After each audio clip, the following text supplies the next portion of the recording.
Baik. Bismillah. Suaranya terdengar dengan jelas. Ya asatidzah wa ustadzat sekalian. Oh jelas Ustaz. Baik. Silakan untuk asatidzah bisa on kamera ya. Yang untuk ustadzat sekalian silakan wajib untuk off kamera. Baik. Kita mulai. Bismillah. Assalamualaikum warahmatullahi wabarakatuh. Waalaikumsalam warahmatullahi wabarakatuh. Alhamdulillah hamdan katsiran tayyiban mubarakan fihi kama yuhibbu rabbuna wa yarda. Asyhadu an la ilaha illallah wahdahu la syarika lah wa asyhadu anna Muhammadan abduhu wa rasuluh. Allahumma salli ala Muhammad wa ala alihi wa ashabihi wa man tabi'ahum bi ihsanin ila yaumiddin. Amma ba'd. Tahiyakumullah, alhamdulillah kita berjumpa kembali dalam halaqah kita pada pagi hari ini. Insyaallah taala kita akan melanjutkan kembali al-bahthu pembahasan kita pada mukhtasar fi kitab fil kitab At-Tajaddud Musawwar di Syekh Dr. Aymar Juswaid hafizahullah taala. Baik, kita sekarang masuk ke pembahasan sifatul huruf al-arabiyah. Jadi sifat huruf Arab. Di dalam pembahasan sifatul huruf, ya, yang perlu kita ketahui bahwasannya di dalam kita mengamalkan sifat huruf itu ada dua hal yang harus kita ketahui, yaitu sifat lazimah atau sifat dzatiyah dan juga sifat ya aradiyah. Ya. Apa itu sifat lazimah atau sifat dzatiyah? Jadi sifat yang senantiasa melekat pada huruf hijaiyah. Jadi ketika kita melafalkan hurufnya, maka sifat itu wajib harus tampak. Jadi kalau kita tidak menampakkan sifat tersebut, ya, berarti kita tidak sempurna, bahkan dikatakan lahan ketika kita membaca huruf tersebut yang sifatnya tidak muncul. Ataukah nanti ada sifat yang senantiasa memang tampak pada huruf tersebut yang harus dihilangkan. Nah, nanti yang akan jelaskan dan itu bukan penjelasan yang panjang ya. Yang pembahasan kita pada pagi hari ini adalah pembahasan yang berkaitan dengan sifat dzatiyah dan sifat ardhiyah. Kalau sifat ardhiyah ini sifat yang senantiasa berubah, ya berubah-ubah seiring dengan hukum yang berlaku. Tapi di sini kita membahas sifat lazimah saja. Baik. Jadi sifat lazimah atau sifat dzatiyah di dalam huruf-huruf hijaiyah atau huruf-huruf Arab itu terbagi menjadi dua. Yang pertama adalah sifat yang memiliki lawan, ya. Sifat yang memiliki lawan. Kemudian yang kedua adalah sifat yang tidak memiliki lawan. Ya, laha diddun, sifatun laha diddun. Jadi sifat yang tidak memiliki lawan. Sedangkan sifat yang tidak memiliki lawan, sifatun la diddalah. Sifat yang memiliki lawan, sifatun laha diddun. Itu diistilahkan oleh mu'alif di dalam kitab Tajaddud Musawwar. Baik. Sifat-sifat huruf yang memiliki lawan itu terbagi menjadi 4. Ya, dikelompokkan menjadi 4 kelompok oleh mu'alif di dalam kitabnya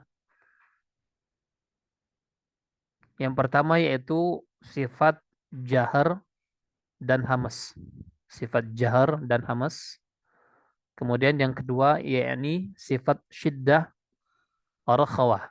Dan tengah-tengahnya ada tawassut atau bainiyah. Tawassut bainiyah.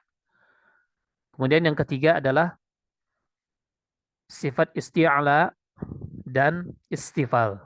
Isti'ala dan istifal.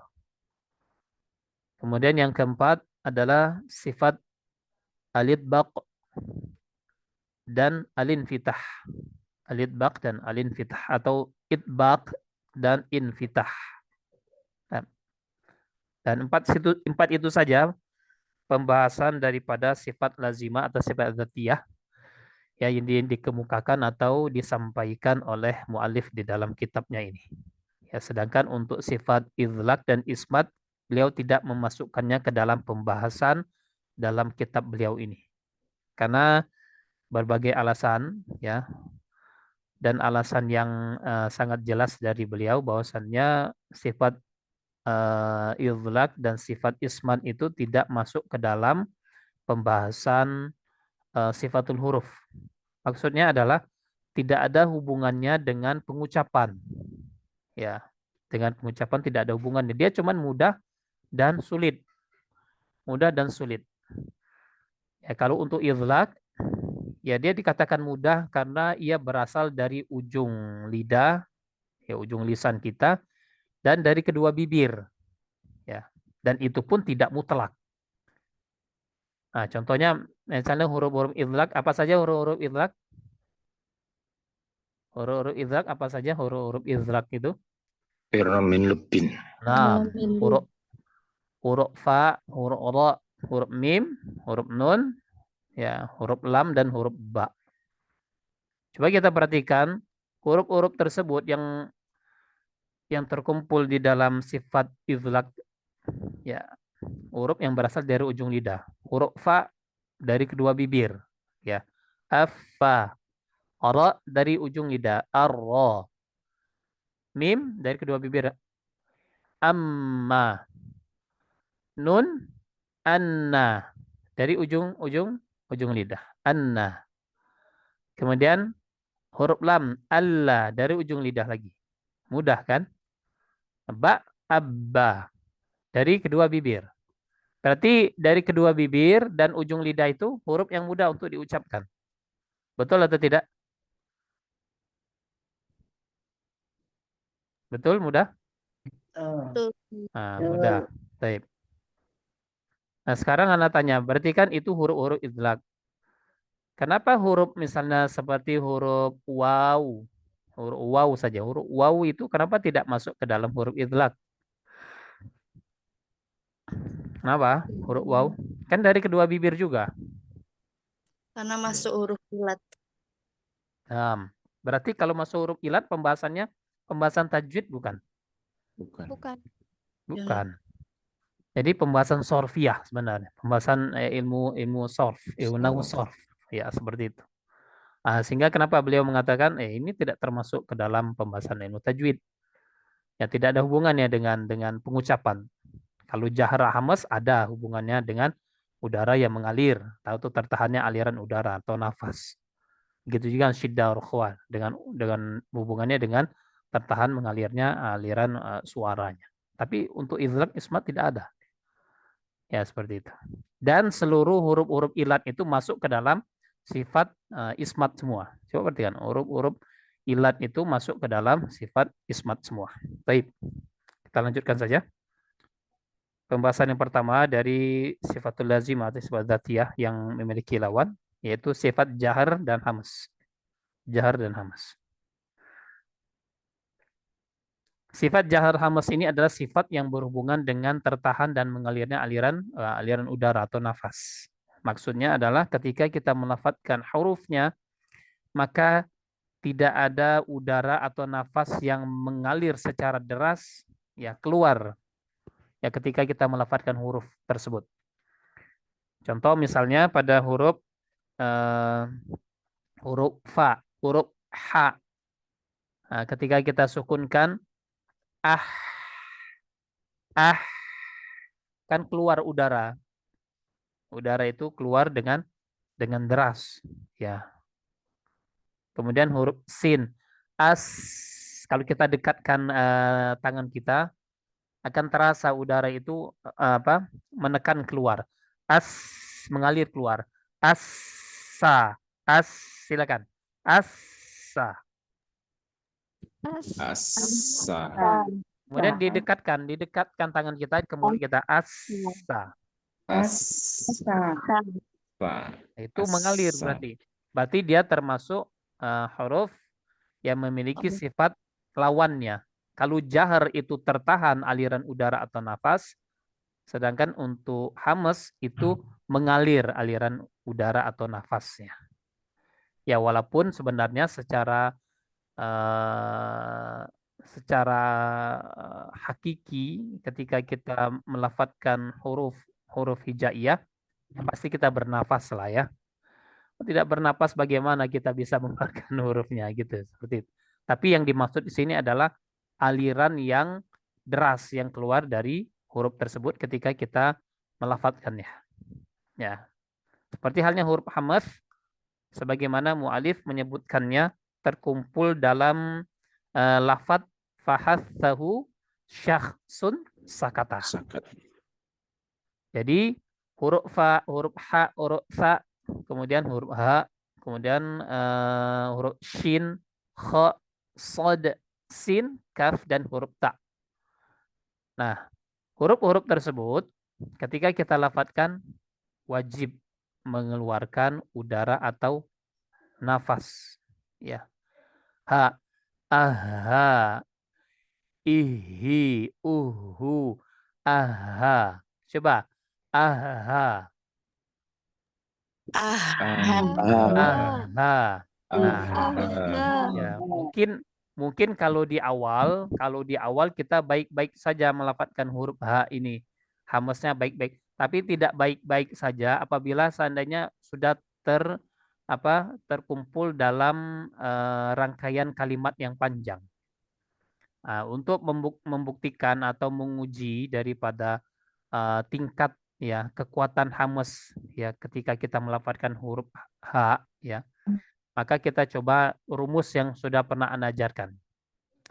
Aha, aha, aha. Coba.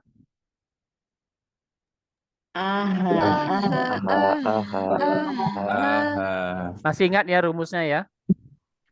Ya, masih. Aha, aha, aha.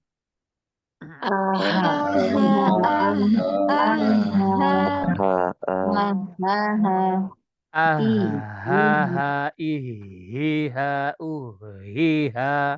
Silakan.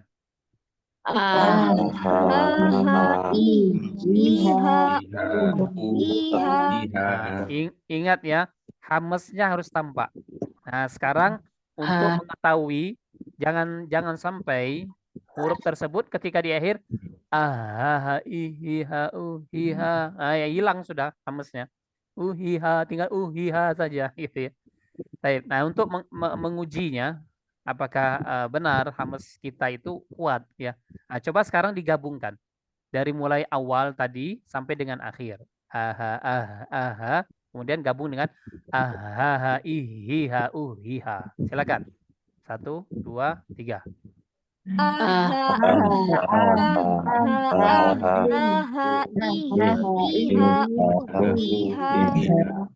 Baik. Nah, kalau rame-rame gini tidak ada yang tahu mana yang benar mana yang tidak ya. Baik. Kita coba saja. Coba siapa yang mau coba? Silakan. Nah, Ustaz, Ustazah. Nah, silakan Ustazah.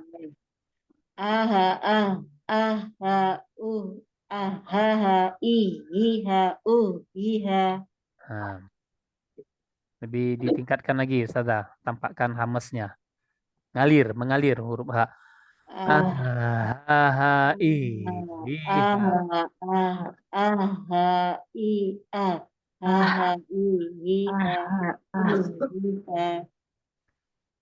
Masih ingat kan ya rumusnya ya? Belum tahu Ustaz rumus. Sudah berapa pertemuan kita Masa tidak hafal-hafal rumusnya? Sebentar, Baru baca. pertama Ustaz.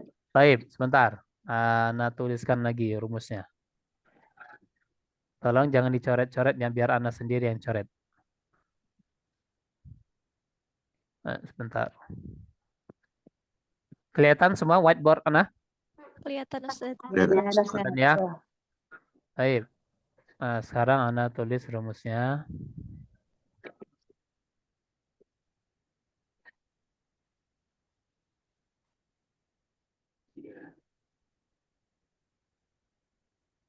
Ma'aha. Jadi huruf H-nya disukun. Kemudian ini hamzah ya. Ah, ah. Ini tasdid. Tasdid lebih kuat dia, hamzahnya harus tampak. Baik. Yang bawahnya ini Nah, kalau tasdid itu ditampakkan hamzahnya ya.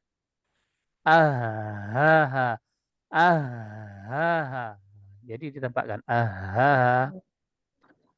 fathah. Kemudian ihiha. Ya, ihiha. Ihiha. Bang Abi udah sarapan. Kemudian uhiha. Udah matang nasinya, Dhammah. Uhiha. Baik. Ini rumusnya ya. Nah, tapi ketika yang atas ini digabung ke bawah, itu langsung dilafadzkan saja. Ihiha, uhiha. Seperti itu. Baik. Silakan, siapa pengen coba? Silakan. Ada Ustaz. Silakan, Ustazah.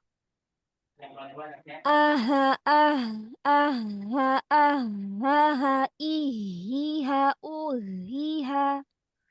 Masya Allah, barakallahu fikih. Baik. Fikir. Bagus ya, hamzahnya tetap terjaga hingga akhir. Alhamdulillah. Baik, Syukur, silakan Ustaz. yang lain. Ustadznya mana? Mana ustadznya sini?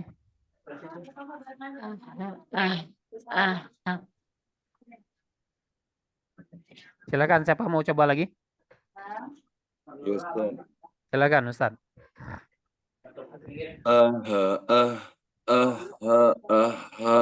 Ihiha, uhiha. Hei, hilang di akhir sudah mulai melemah itu Ustadz huruf H-nya. Nah, jadi ini untuk latihan saja ya, untuk latihan dan bisa diganti dengan huruf yang lain nantinya. Huruf H gitu, huruf H gitu kan. Nah, silakan diganti dengan huruf yang lain. Baik. Nah, inilah cara kita untuk menguji atau melihat ya bagaimana kekuatan daripada sifat lazimah huruf-huruf tersebut, termasuk huruf-huruf yang memiliki sifat hamas. Ya. Jadi sifat hamas kita tuh jangan lemah. Jangan sampai lemah.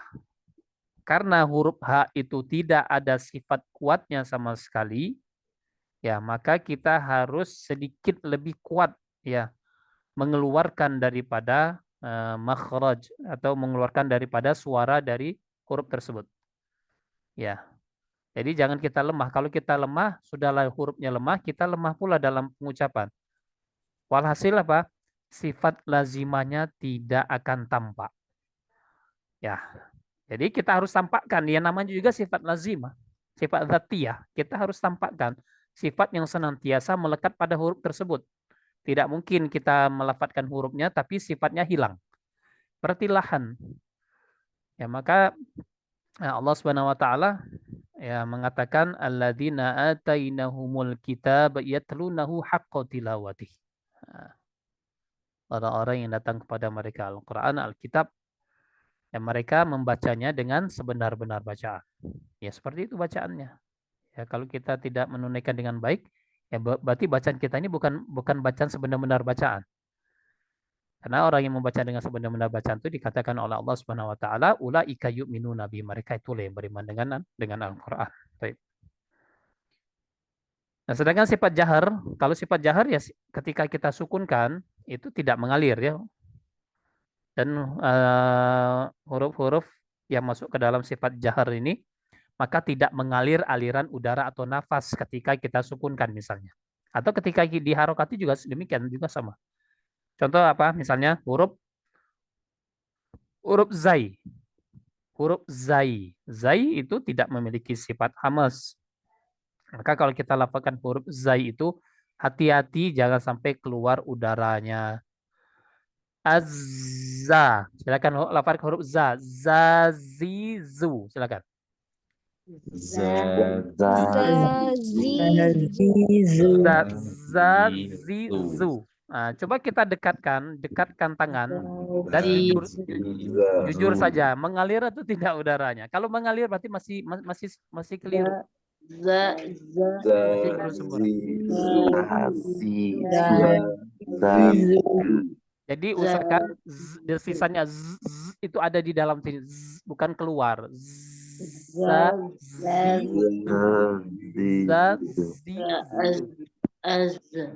Ya. Idza zulzilatil ardu zilzalaha. Silakan. Idza zulzilatil ardu zilzalaha. Nah, ingat ya, jangan sampai keluar aliran udara atau nafasnya ketika melafadzkan huruf zai. Huruf zal juga, huruf zal. Zalika.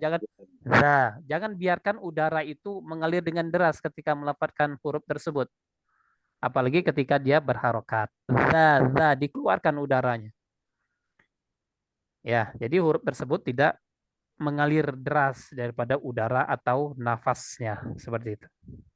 Dan juga pada huruf-huruf yang lain. Misalnya huruf jim. Ja. Usahakan tidak ja. Apalagi misalnya afan ya. Misalnya bagi mereka yang medok ya ketika berbicara ojo gitu, misalnya ojo gitu ya. Itu ja, misalnya lafaz Al-Qur'an ja. Ojo jadi ja. Idza ja. Nah, itu keluar nanti hamesnya. Ya, ini salah satu hikmah kenapa rukun tilawah itu ada lahja Arabiyah. Kenapa ada lahja Arabiyah? Karena itu kan bahasa ketika Al-Qur'an diturunkan ya bahasa yang gunakan bahasa orang Quraisy. Sehari orang Quraisy itu sudah sangat fasih sekali membaca Al-Qur'an. Dan itu bahasa mereka. Ya. Makanya kenapa ketika terjadi perselisihan antara sahabat pada lafaz-lafaz tertentu, itu para sahabat itu mengembalikan persoalan ini kepada lisanul Quraisy. Ya, karena lisanul Quraisy inilah yang paling fasih di dalam melafadzkan Al-Qur'an. Maka huruf jim tadi usahakan lahjanya lahja Arabiyah. Ja, ji, ju. Jangan ja, ji, ju. Ya, karena tidak boleh melafadzkan Al-Qur'an, membaca Al-Qur'an itu dengan langgam selain langgam atau lahjanya Arabiyah. Ya, tidak boleh misalnya pakai lahja atau langgamnya Jawa, langgamnya Sunda, ya, karena akan merusak daripada keaslian, ya, keaslian lafaz. Karena sanad Al-Quran itu yang dijaga tuh dua hal, ya, pengucapan dan penulisan. Nah, itu sanad Quran itu dua hal, ya, pengucapan dan penulisan. Kalau hadis tidak, kalau hadis itu cuma lafadznya saja yang dijaga. Kalau seandainya hadis, kita membaca hadis itu pakai langgam Jawa, sah atau tidak hadisnya? Sah atau tidak hadisnya? Tetap sah. Ya, tetap sah. Mau dia baca an Abu Hurairah radhiyallahu anhu, misalnya seperti itu. Ya tetap sah. Asalkan ya memang hadisnya benar gitu kan, sahih seperti itu. Dari Imam Bukhari wa Muslim muttafaqun alaih. Sudah. Nah, tapi kalau Al-Qur'an tidak bisa. Al-Qur'an itu yang dijaga dua hal sanadnya, yaitu pengucapan, ya, kemudian yang kedua adalah penulisan rasam dalam hal ini. Baik. Nah, begitu ya. Jadi huruf-huruf yang jahar jangan dilafadzkan seperti halnya huruf-huruf hamas. Ya, begitu juga sebaliknya. Huruf hamas jangan dilafadzkan seperti huruf jahar. Huruf H di ujung-ujungnya tidak jelas pelafalannya. Ya, nafasnya tidak keluar sama sekali. Baik. Silakan Ustazah. Izin mengganti device 6.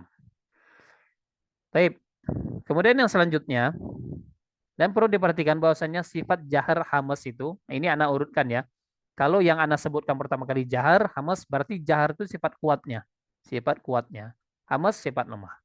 Yang posisi di kanan itu adalah sifat lemah daripada huruf tersebut. Kemudian yang kedua adalah sifat syiddah, kemudian ada rukhawah. Tengah-tengahnya bainiyah, tawassut. Tengah-tengahnya bainiyah atau tawassut. Nah, sifat syiddah rukhawah ini adalah sifat yang berhubungan dengan tertahan atau mengalirnya aliran suara. Kalau tadi tertahan mengalir aliran udara atau nafas, kalau ini adalah tertahan mengalirnya aliran suara. Ketika kita melafadzkan hurufnya tersebut, terutama dalam kondisi sukun, maka ia akan mengalir suaranya. Ya, contohnya misalnya ini, Ana contohkan, misalnya ketika kita melafadzkan, jadi satu ini itu, jadi terlafadzkan semua. Bis panjang ya. Ketika kita melafadzkan itu suaranya tuh panjang. Jadi bismi, bismi panjang. Suaranya tuh memanjang. Bismi seperti itu. Bismi. Kalau di sini tidak begitu kelihatan ya. Sebentar. Ana hilangkan saja.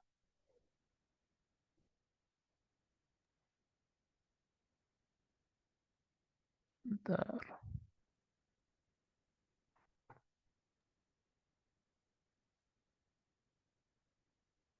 Nah, berarti karena contohkan di sini.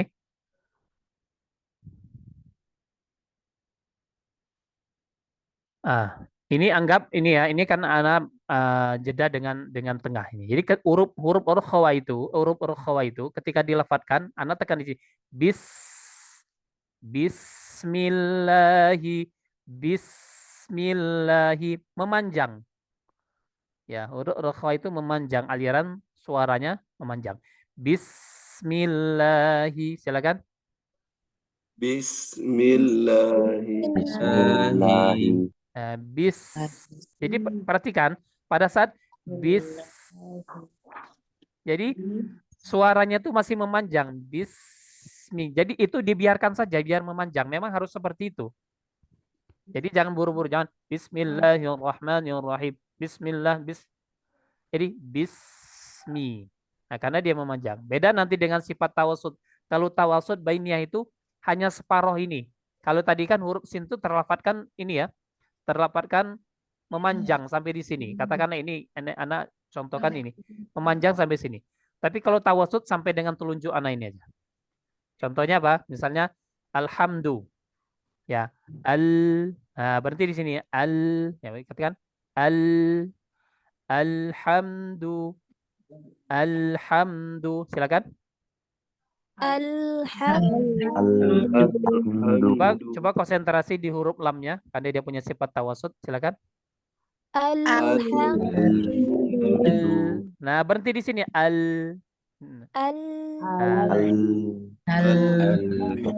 Nah, dan ini sudah mutlaknya ketika dilafadzkan, maka huruf lam itu aliran suaranya hanya sampai di sini saja. Alhamdu. Beda dengan yang sin tadi. Bisa memanjang dia. Bismillahi.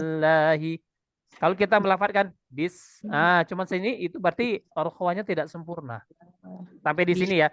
Bismillahi. Bismillah, harusnya bismi. Lebih memanjang. Kalau huruf lam tidak, lam di sini. Alhamdu. Kalau lam dilafadzkan dengan rokhwa, dia akan aneh bunyinya. Contohnya ya. Alhamdu. Terlalu panjang, tapi di sini alhamdu. Nun ya. Nun tawasud bainiyah juga. Huruf mim. Sampai di sini. Amta. Siratal ladzina an'amta alaihim. Dari siapa? Seperti itu. Ahmad dari siapa tuh? Tidak mungkin kita panjang sampai di sini membaca huruf nun atau huruf mim. Contohnya ya, kita baca panjang sedikit sampai di sini. Siratal ladzina an'amta, seperti itu jadinya.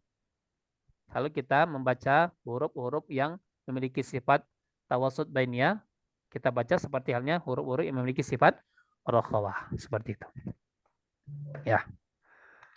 Nah, sedangkan huruf syiddah tidak ada suaranya. Ketika kita sukunkan, suaranya hilang. A. Huruf ba juga ab. Nah, tidak ada aliran suara. Suara itu tidak ada aliran sama sekali ketika kita mensukunkan huruf-huruf syiddah. Seperti itu. Taib. Kemudian yang ketiga adalah isti'ala dan istifal. Isti'ala, istifal. Nah, huruf isti'ala ini adalah huruf yang berhubungan dengan terangkat, ya, terangkat, ya, pangkal lidah terangkat atau tidaknya pangkal lidah ke langit-langit atas. Ya. Ya, huruf isti'ala ketika dilafadzkan maka pangkal lidahnya terangkat. Dan ingat ketika kita melafadzkan huruf isti'ala ini, suara itu akan menebal. Ya. Contoh misalnya huruf zal. Huruf zal ketika kita lafadzkan, karena bagian pangkalnya itu datar saja. Za, za, za. Silakan huruf zal. Za. Nah, berarti kan itu pangkal lisan kita itu tidak terangkat sama sekali. Nah, kalau untuk huruf yang memiliki sifat isti'ala, ya, itu pangkal lidahnya naik ke atas. Sehingga suara yang akan keluar itu tertahan oleh pangkal dan dia akan naik dulu ke langit-langit atas baru keluar. Nah, Anda contohkannya perbedaan antara huruf zal dan huruf dha. Ya, satu makhraj khusus tapi berbeda pada sisi sifatnya. Kalau huruf zal pangkal lidahnya datar, sedangkan huruf dha pangkal lidahnya terangkat ke atas. Nah, contohkan. Azza, azza, azza, Allah, Allah. Nah, jadi ketika kita melafadzkan huruf huruf isti'ala itu, maka bibir kita tidak boleh berubah, ya, tidak boleh monyong. Azza, Allah, Allah. Yang suara yang menebal itu berasal dari terangkatnya pangkal lidah tadi. Contoh huruf ta, ya. Ta itu perbandingan dengan huruf to. Ta, ujung lidah bertemu pangkal gigi seri atas. Ta, ta. Ini kan datar ya pangkal lidahnya. Ta, ta. Nah, huruf to tinggal kita angkat pangkal lidah. Ta, ta, to. Ta, ta, to. Po, po. Ta, to. Dan tidak boleh monyong. Ta, po. Jadi jangan ta, to. To. Nah, ini. Tidak boleh monyong. Ta, to, monyong. Ta, to, po, pangkal lidah naik. Coba lafadzkan huruf ta, kemudian po. Silakan. Ta, Po, po, ta, ta, po. Nah, po, po, po, po. Pangkalnya dinaikkan. Nah, itu ya perbandingan ya. Nah, zal dengan ro, ta dengan to, dan huruf sin dengan huruf sod itu sama. Anda perhatikan Anda ya. Sa, sa, sa, sad, so, so, sa, so, sa, so, sa, so, sa, so, so, so. Nah, pangkalnya dinaikkan. So, sa, so, Sa, so. so. Nah, sahih. Ustaz Hardi. Sa, so, so, so. Nah, so. Nah, dan ketika kasroh, huruf itbaq, huruf-huruf yang disifati dengan sifat itbaq, ya, ketika kasroh atau isti'ala, ya, ketika kasroh, itu juga harus tetap tebal. Nah, terutama pada 4 huruf. Huruf sod, bod, to, wo. Ketika kasroh tetap jaga ketebalannya. Contoh seperti ini. So, kasroh, soi, soi. Nah, inilah yang membedakan dengan 3 huruf seperti huruf kha, huruf ghain, huruf qaf. Ketika kasroh, dia tidak seperti itu melafadzkannya.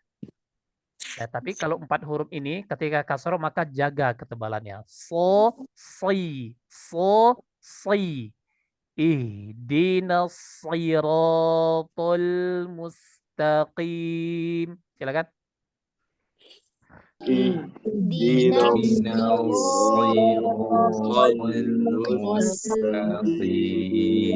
Nah, seperti itu. Ya. Ini huruf yang disifati dengan sifat isti'la dan istifal. Istifal itu datar. Pangkal lidah datar. Ingat, seluruh huruf isti'la itu ketika kita lafadzkan jangan memonyongkan bibir.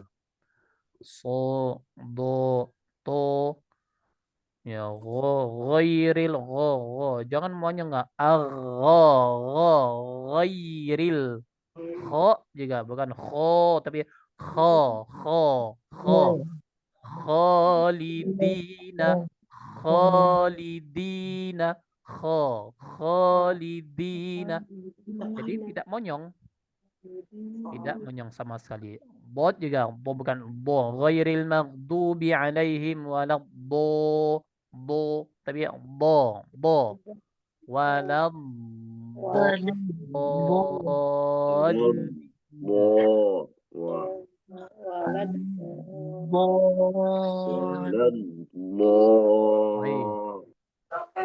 Jadi bagi asatidzah wa ustadzat sekalian, silakan nanti ya di rumah ya dilihat di kaca.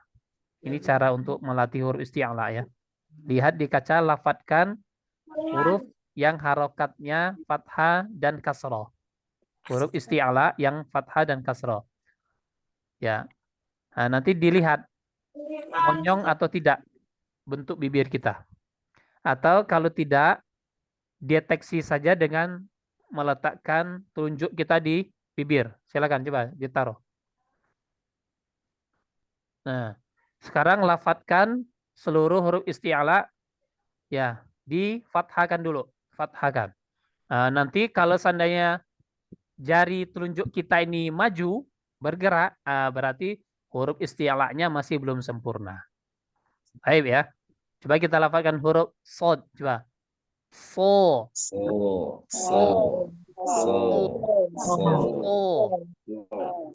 Nah, sekarang anak tanya, siapa yang telunjuknya bergerak? Enggak usah, Zak. Enggak ya, insyaallah enggak ya. Insyaallah enggak ya. Karena enggak bisa lihat, jadi makanya anak tanya. Kalau misalnya, oh ini anak tadi bergerak Ustaz, ya berarti belum sempurna. Sekarang huruf qaf, coba. O.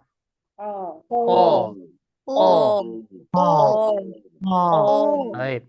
Nah, sekarang huruf to, coba to, huruf to. To.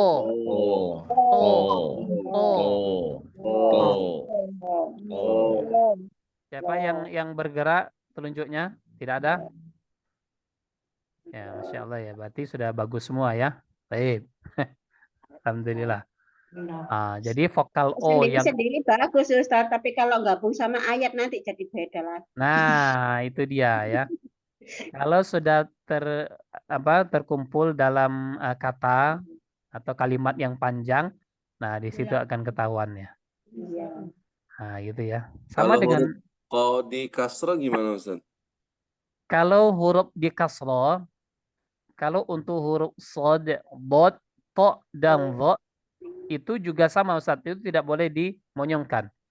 Ya, maksudnya soi, ya soi, soi, ini sama ya soi, soi. Kalau rahang kita tidak mengapa ya rahangnya turun gitu, karena memang melafadzkan huruf yang harokatnya kasroh memang seperti soi. Yang tidak boleh itu adalah memonyongkan bibir. Dan Sayra, say, monyong ya, tapi siratal ladzi, seperti itu. Nah, betul Ustaz ya. Nah, tapi ingat ketika kita mengkasrohkan 4 huruf idbak, sod, bod, to, dho, itu jaga ketebalannya. Jaga ketebalannya. Karena 4 huruf ini kalau kasroh itu tidak seperti huruf qaf, kha dan huruf ghain, Ustaz. Ya, nah sampaikan kepada Satidza wa sahabat sekalian, kalau 3 huruf ini, huruf kha, huruf ghain, huruf qaf, kalau kasroh, ya dia dibaca dengan tipis, tafkhim nisbi namanya, tafkhim nisbi. Ya. Tapi kalau huruf to, huruf bod, sod, ya, itu ketika kita kasrahkan maka tetap terjaga ketebalannya.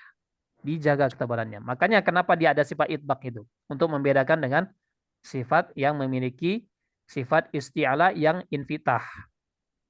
Ya, sedangkan huruf 4 ini isti'ala yang idbak. Ya, sisanya 3 huruf yang masuk ke dalam sifat isti'ala tadi, ya, itu masuk ke dalam isti'ala infitah. Jadi jadi sai,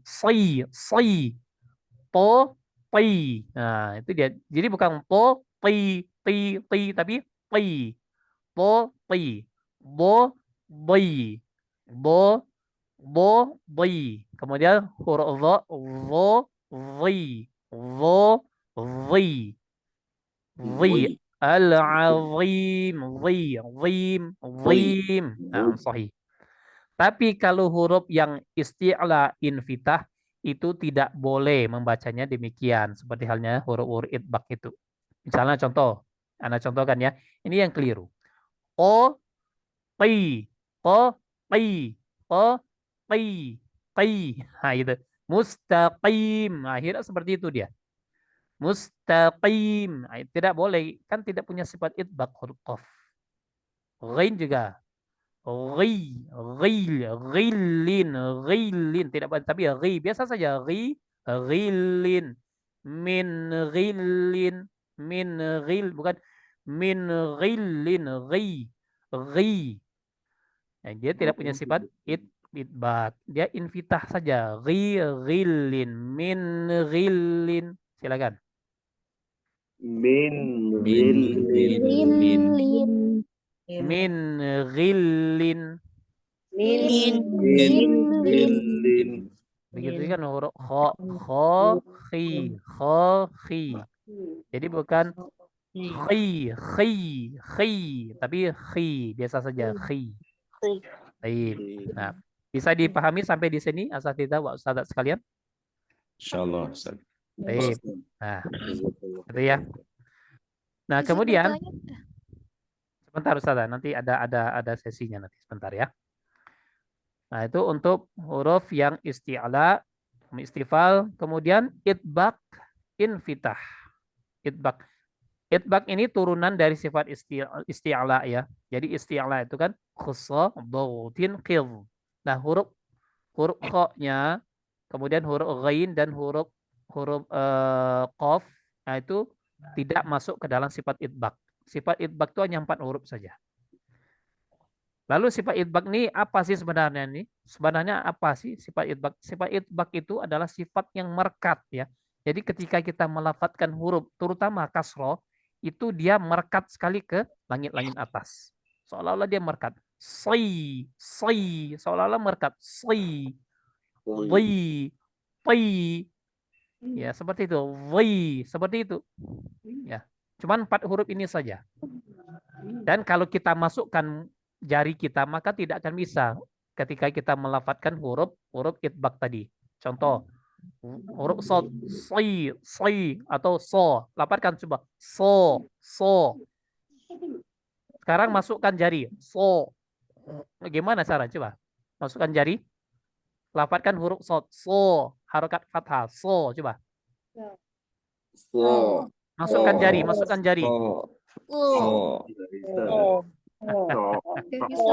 Tidak bisa kan? Iya. Nah, sekarang coba lafadzkan huruf qaf. O. Masukkan jari. Oh. Oh. Masih bisa? Bisa, Ustaz. Bisa, Ustaz. Nah, itulah yang membedakan huruf yang istilah infitah dengan istilah idbak. Kalau istilah idbak itu tidak bisa jari masuk. Ya, saking dia apa istilahnya tuh merkat, ya, merkat ke langit-langit atas. Jadi kuat daripada huruf-huruf idbak ini. Taib. Jadi ketika kasroh pun tetap terjaga ketebalannya. So, si. Seperti itu. Bukan si, tapi si. Kuatkan. Kalau kita masih lemah di idbaknya, maka dilatih ya. Jangan sampai lemah di idbak, jadi seolah-olah nanti menjadi infitah. Ya, istilah infitah. Istilah infitah itu hanya pada 3 huruf saja. Ya huruf qaf, ya huruf kha, dan huruf ghain. Seperti itu. Wallahu alam shawab. Kemudian untuk huruf idlaq dan ismat tidak kita bahas karena tidak termasuk dalam pembahasan sifatul huruf yang dikemukakan oleh muallif di dalam kitabnya ini. Baik. Silakan, ada yang mau ditanyakan? Ada Ustaz. Silakan Ustazah. Ya, tadi kan Al-Quran yang dijaga itu ada dua. Pertama penulisannya, kemudian pelafalannya. Ya. Sementara hadis yang dijaga itu penulisannya saja. Kemudian bagaimana dengan bacaan doa? Contohnya dalam bacaan doa ketika sholat. Kayak doa iftitah, istiftah, kemudian doa ketika di antara dua sujud. Apakah itu tetap harus menggunakan hukum tajwid atau gimana Ustaz? Baik. Jadi berkenaan dengan hukum tajwid. Ya, hukum tajwid itu kalau di dalam pembahasan keseluruhannya dari cabang ilmu apapun, mabadi ya. Jadi ada mabadinya. Ya, termasuk hukum tajwid.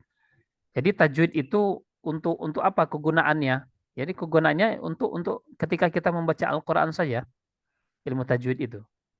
Jadi ilmu tajwid itu tidak kita baca ketika kita melafadzkan selain daripada lafal-lafal di dalam Al-Qur'an. Dalam hadis iya. Dalam hadis qudsi iya. Ketika azan iya. Coba perhatikan kalau azan misalnya contoh azan. Kalau di azan itu coba perhatikan lafaz Allahu Akbar. Itu berapa harokat? Berapa harokat situ? 2 harokat kan? Coba perhatikan kalau azan Allah. Nah, itu sudah menyalahi kaidah tajwid sebenarnya. Kalau kita mengatakan menyalahi kaidah tajwid enggak? Iya. Lalu berdosa enggak? Enggak dosa. Karena bukan Al-Qur'an. Nah, itu kan masalahnya. Jadi kalau kita baca dengan tajwid, ya contoh saja di azan itu, maka azannya cepat sekali. Selesai azannya sudah kayak komat nanti azannya. Ya, seperti itu kan. Nah, seperti itu. Nah, kemudian dalam hadis ya juga sama. Dalam hadis ya tidak usah membaca dengan kaidah tajwid. Ya, seperti itu. Atau ketika kita berbicara, misalnya anak ngomong sama Ustadz Hardi, Ustadz Ardi, bagaimana kabar antum? Nah, kan tidak usah. Apa kata orang lebay sekali. Apa kabar antum, Ustadz? Nah, antum. Maksudnya antum. Menyalahi kaidah tajwid nggak? Iya, menyalahi kaidah tajwid. Lalu dosa nggak? Enggak. Karena itu bukan lafaz Al-Quran. Nah, begitu juga ketika kita membaca doa-doa itu, sada ya. Doa-doa misalnya doa istiftah ya, kemudian doa-doa yang lain yang bukan merupakan Al-Qur'an, yang lafaz-lafaz di dalam Al-Qur'an, maka kita boleh melafadzkannya tanpa tajwid. Ya. Yang kita lafadzkan dengan tajwid itu adalah bacaan-bacaan Fatihah, kemudian bacaan surat-surat ya, di dalam sholat kita. Sedangkan di lafaz yang lainnya tidak mengapa. Misalnya ketika takbir intiqal, Allahu Akbar, rukuk kita. Allahu Akbar. Boleh. Karena kan kita sedang tidak membaca Al-Qur'an di situ. Seperti itu. Wallahu a'lam bishawab. Gitu Ustaz? Nah, Ustaz, syukran jazakallahu khair. Iya, Ustaz mau tanya Ustaz. Nah, silakan Ustaz. Ya. Ustaz, Dengan siapa ini? Ustaz Aidil Ustaz. Aidil. Enggak kelihatan wajahnya, biar anak kenal. Iya Ustaz. Ini Ustaz. Nah, Ustaz, Masya Allah. Barakallahu fiik. Ahlan wa sahlan. Nah. Apa Ustaz? Jadi kalau yang lahja tadi itu Ustaz, artinya membaca Quran dengan lahja itu berdasarkan tajwid dan sifat-sifatnya gitu Ustaz ya. 6. Berdasarkan tajwid dan sifat huruf dan seluruh syurut tilawah. Ya, jadi yang dikatakan yang disebutkan di dalam firman Allah Subhanahu wa taala warattilil Qur'ana tartila, ya. Jadi tartilkanlah. Kan itu kan perintah. Ya. Tartilkanlah atau bacalah Al-Qur'an itu dengan setartil-tartilnya. Apa kata Ali bin Abi Thalib radhiyallahu an? Ya, mendefinisikan makna tartil at-tajwidul huruf wal ma'rifatil wuquf. Ya, mentajwidkan setiap huruf dan mengetahui permasalahan waqaf wa ibtida. Ya. Jadi bagaimana mentajwidkan setiap huruf? Kita memberikan hak dan mustahak huruf. Tahu makhrajnya dari mana, tahu bagaimana sifat-sifat lazimah dari huruf-huruf tersebut. Seperti itu. Selain untuk syarat-syarat tilawah yang harus kita penuhi ketika kita membaca Al-Quran sebagaimana yang disampaikan oleh para ulama, ya, yaitu yang pertama adalah al-itmamul harokat. Ya, syurutu tilawah itu meliputi al-itmamul harokat, penyempurnaan harokat, bagaimana ketika fathah, mulut kita terbuka, bagaimana ketika kasroh, rahang kita turun. Itu yang akan membedakan nanti dengan huruf-huruf yang memiliki sifat qalqalah. Beda qalqalah dengan yang berharokat itu apa? Dengan turunnya rahang kita ketika melafadzkan huruf yang berharokat kasroh. Kalau dhammah dengan memonyongkan bibir. Kalau nggak monyong berarti tidak sempurna. Ya, kita dalam pengucapan hurufnya, pengucapan harokatnya. Kemudian yang kedua adalah makharijul huruf. Nah, syarat-syarat tilawati yang pertama kita memul harokat, yang kedua makharijul huruf. Dari mana asal huruf itu keluar? Jangan kita hanya sekedar melafadzkan saja, ya, tapi asalnya salah. Itu juga salah, lahan itu. Suaranya memang persis ya kayak keterdengarnya seperti huruf tersebut. Tapi asal kita mengeluarkan huruf tersebut keliru. Nah, itu juga salah, itu juga lahan. Kemudian yang ketiga adalah sifatul huruf yang kita bahas sekarang. Keluarkan sifatnya. Ketika kita melafadzkan huruf sin, keluarkan sifat rokhawanya. Ketika kita melafadzkan huruf zal, keluarkan sifat rokhawanya. Misalnya, Rabbana la tu'akhidna, khidna. Jangan seperti kebanyakan ya, yang Anda dengar itu para imam melafadzkan Rabbana la tu'akhidna, mesti Rabbana la tu'akhidna, khidna. Mana sifat rokhawanya? Khidna. Rabbana la tu'akhidna. Yadzakkaru. Yadzakkaru. Ya, seperti itu. Tunaikan sifatnya. Jangan kita menganggap remeh hal yang seperti ini. Karena ini syarat-syarat tilawah. Teman-teman sekalian berbahagia. Kemudian yang keempat adalah masalah waqafa ibtida. Nah, ini harus dipelajari ya. Kalau kita tidak mengerti bahasa Arab, ya mending kita baca tanda wakafnya. Tanda wakaf itu untuk membantu kita sebenarnya. Bukan menyulitkan kita, membantu kita. Ada waslul ula, ada waqful ula, ada lam mamnu', ya. Ya. Ya, di situ dilarang berhenti walaupun sebenarnya tidak ada kewajiban ya. Seperti halnya sebagaimana disampaikan oleh Al-Imam Ibnu Jazari dalam muqaddimahnya, walaisa fil Quran min waqfin yajib wala haramun. Jadi tidak ada di dalam Al-Quran itu wakaf wajib, wakaf yang haram. Nah, kata beliau, ghairu malahu sabab, kecuali yang ada sebabnya. Ya, kalau seandainya itu akan merubah makna, maka jangan. Ya, tapi kalau seandainya itu, kalau kita wakaf di situ termasuk wakaf hasan, ya maka boleh, masih diperbolehkan. Ya, nanti insya Allah Taala suatu saat ya, nanti semoga kita berjumpa di halaqah-halaqah yang lain. Anak akan bahas secara khusus berkenaan dengan waqaf wa ibtida. Ya.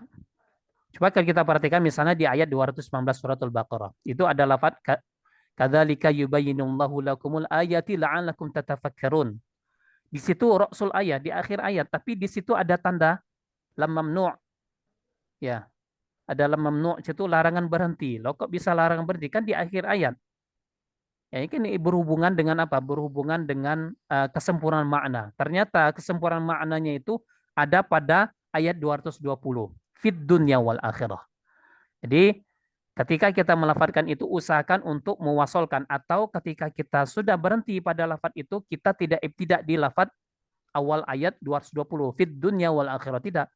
Tapi kita mengulangkan beberapa kata di ayat 219-nya. Contohnya seperti ini. Kadzalika yubayyinullahu lakumul ayati la'allakum tatafakkarun. Nah, itu tidak kita fid dunya wal akhirah, tidak, tapi kita ulangi nih. Kadzalika yubayyinullahu lakumul ayati la'allakum tatafakkaruna fid dunya wal akhirah. Demikianlah Allah memberikan penjelasan berkenan dengan ayat-ayatnya. La'allakum tatafakkarun, agar kalian tuh berpikir. Berpikir tentang apa? Fid dunya wal akhirah, tentang dunia dan akhirat. Nah, kayak gitu ya, Ustaz. Jadi sempurna maknanya. Maknanya jadi sempurna. Tapi kalau kita berhenti, boleh nggak? Ya boleh saja. Yang tidak akan merubah makna. Intinya itu saja, waqaf ibtida itu. Tidak merubah makna. Tapi kalau seandainya kita berhenti sembarangan saja, ibtida sembarangan merubah makna, maka kita berdosa. Ya. Maka kita perhatikan hal tersebut. Nah, kemudian yang terakhir adalah ahkamul tilawah, hukum-hukum bacaan Al-Qur'an yang kita harus penuhi. Ya, ahkamul tilawah seperti halnya hukum bacaan Al-Quran, hukum iqlab, hukum ikhfa, idgham bi gunnah. Ya, ada kemarin yang menanyakan kepada kami chat gitu ya.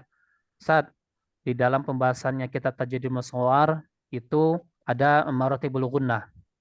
Nah, sedangkan di awalnya itu disebutkan pada nun dan mim yang bertasydid, nun dan mim yang bertasydid. Nah, kemudian di situ tidak diberikan contoh, misalnya mayyaqul. Sedangkan di situ kan bukan nun dan mim yang bertasydid. Ya. Kenapa dimasukkan contoh oleh mu'alif di lafaz tersebut? Maka kami katakan ini kemungkinan karena yang diberikan itu adalah terjemahannya. Jadi sebenarnya terjemahannya itu beliau itu pengen menyampaikan bahwasannya pada gunatul akmal, guna yang paling sempurna itu terdapat pada nun dan mim yang bertasydid dan idgham bi gunnah. Ya, idgham bi gunnah. Itu yang benar itu seperti itu.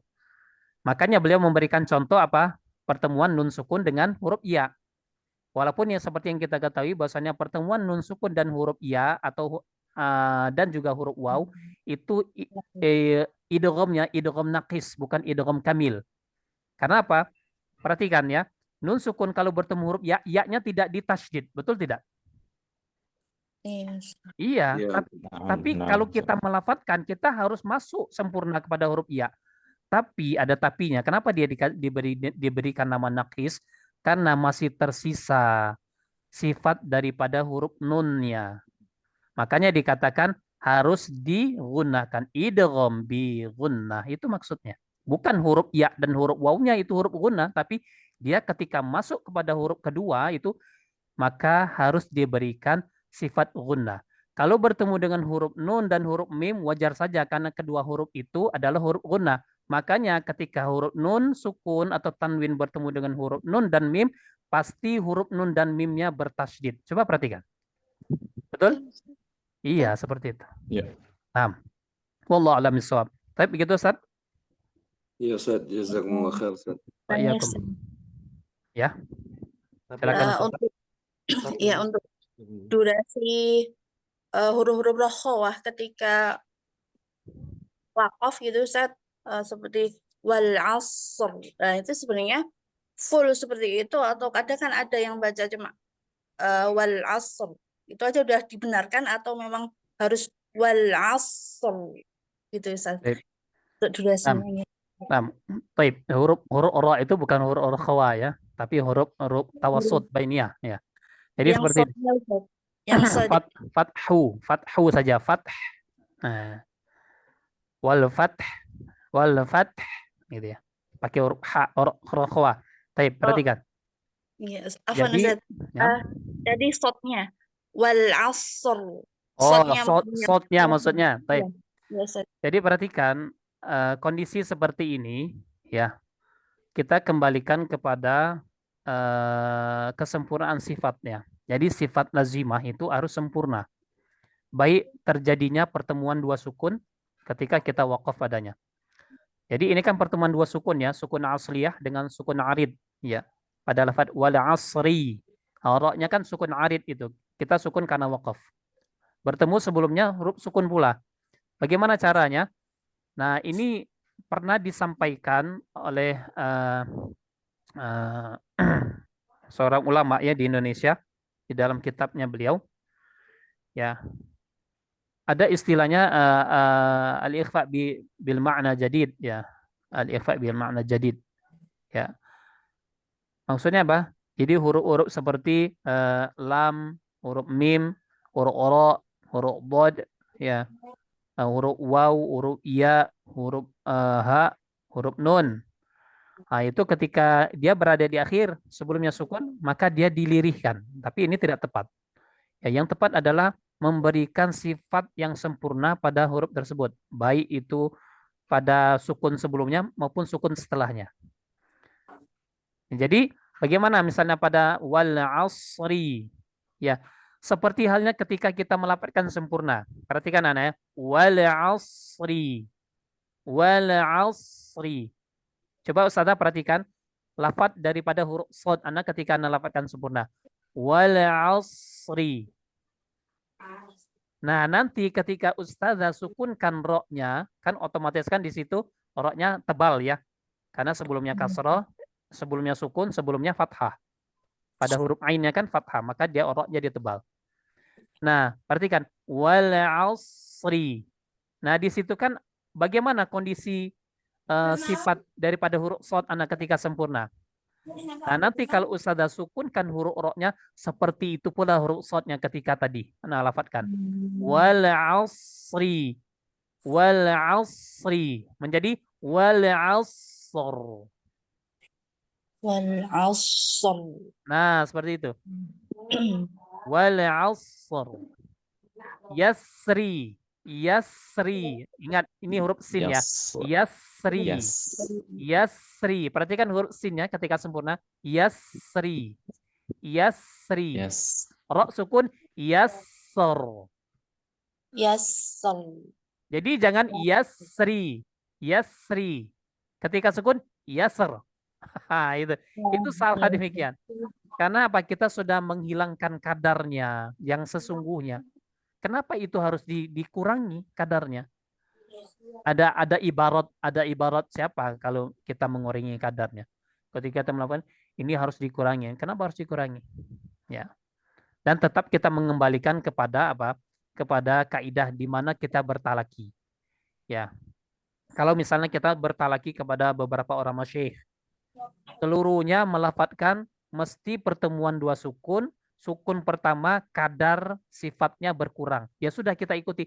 Berarti seperti itu dulu lafadznya Rasulullah membaca. Paham Tom? Nah, tapi kalau seandainya ini Ustadz ini saja, misalnya Ustadz Aidil aja nih melafadzkan seperti ini, Ustadz lain enggak, berarti kita nggak bisa ikut pendapatnya Ustadz Aidil. Ustadz Aidil ini mungkin memang kurang beliau ini kalau di dalam hal pelafalan.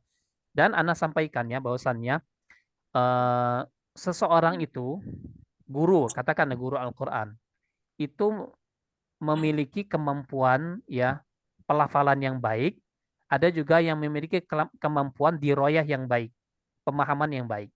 Nah, ini harapan kita. Tapi ada juga yang guru Al-Quran itu kemampuan diroyahnya bagus, tapi pelafalannya tidak begitu sempurna. Ya, ini pasti kita temukan di guru-guru Al-Quran seperti ini. Ya, seperti itu. Ada pelafalan yang sempurna, bagus, tapi kemampuan diroyahnya tidak begitu. Tapi yang kita harapkan adalah kedua-duanya. Ya, pelafalannya bagus. Karena ada laporan, Ustadz Fulan itu kok enggak enak yo itu melafalkannya kok begini dan begitu gitu kan. Tapi kalau menjelaskan bagus. Tapi kalau dalam pelafalan kurang gitu ya. Berarti apa? Ini kembali lagi kepada kita. Kita itu walaupun sudah diberikan predikat oleh orang banyak bahwasanya adalah kita guru Al-Quran, maka kita senantiasa untuk riyadhatul lisan.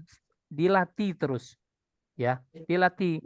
Anak sampai sekarang pun terus melatih. Kadang-kadang di atas kendaraan dilatih lafaz kita untuk agar terjaga ya keabsahan, kefasihan kita di dalam membaca Al-Quran seperti itu. Wallahu a'lam bishawab. Gitu Ustazah. Iya, bagus ya. Jazakumullah khairan. Waalaikumsalam. Ustaz, sedikit Ustaz.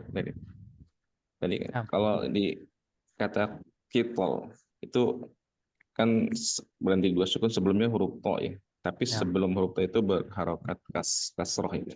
Nah, Ro-nya itu ini di tebal atau tipis ya, Ustaz? baik. Kalau pada lafaz qitri ya itu ada dua Ah. pendapat ya. Pendapat yang mentafkhimkannya pada huruf ro, ada yang mentarkikkannya. Ada yang mentafkhimkan, ada yang mentarkikkan, ada yang menipiskan, ada yang menebalkannya. Ya, Oh. qitri. Salah satu yang menyebabkan kenapa dia ditebalkan qitor. Kenapa ditebalkan? Karena huruf ro-nya itu sudah sukun, Ustaz. Statusnya sudah sukun. Kita Oh. tidak lihat harokatnya. Mohon maaf ya, Ah. kita tidak lihat harokatnya lagi karena ya sudah. Ya, penyebab dia menjadi tipis itu sudah hilang. Nah, sehingga yang kita lihat ro sukun, kemudian sebelumnya sukun, sebelumnya fathah. Ya sudah, kaidahnya berarti tafkhim. Nah, tapi ada ulama yang mengatakan huruf ro-nya harus tipiskan. Kenapa? Di situ ada huruf ro yang harokatnya kasroh. Seperti itu. Nah, tapi kan masalahnya kan dia sudah tidak berharokat lagi. Kita anggap dia sukun arid gitu. Sukun arid karena waqaf di situ. Maka baca boleh qitor, boleh baca qilter. Qilto. Agak sulit kalau yang tipis. Qilter. Qilter. Nah, Karena agak sulit. pengaruh itu Ustaz ya, kol-kolah dari huruf to ini. Iya, karena kita sedang melafatkan ya status huruf yang itbaq, yang sangat tebal. Itbaq, iya. Tiba-tiba langsung ditipiskan, susah. Iya, Ustaz. Gitu. Jadi boleh tebal, boleh tipis, tebal, ada boleh pendapat. tipis. Ya, Nah, seperti halnya misalnya walaili idza yassar, boleh yassir. Kenapa? Ada ulama yang menyebutkan bahwasannya di situ ada ya mahdzuf, ya yang dihilangkan, yang dihapus. Sehingga kita ketika sukun di situ maka membaca dengan tipis. Yassir, walaili idza yassar. Boleh tebal, walaili idza yassar. Hakadha. Wallahu a'lam bishawab. Nah, Ustaz, jazakallahu khairan. Baik, wa iyyak. Baik, demikian saja. Fa insyaallah bermanfaat.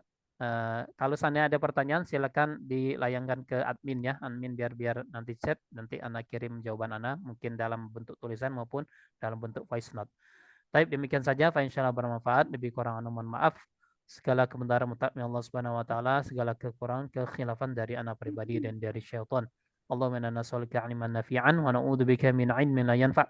Allahumma inna nas'aluka 'ilman nafi'an wa rizqan thayyiban wa amalan mutaqabbalan wa lisanan dzakiran wa qalban khashi'an. Baik, kita tutup dengan doa kafaratul majelis. Subhanakallahumma wa bihamdika asyhadu an la ilaha illa anta astaghfiruka wa atubu ilaik. Tsumma assalamualaikum warahmatullahi wabarakatuh. Waalaikumsalam warahmatullahi wabarakatuh. Jazakallahu khairan. Barakallahu fikum. Warahmatullahi wabarakatuh.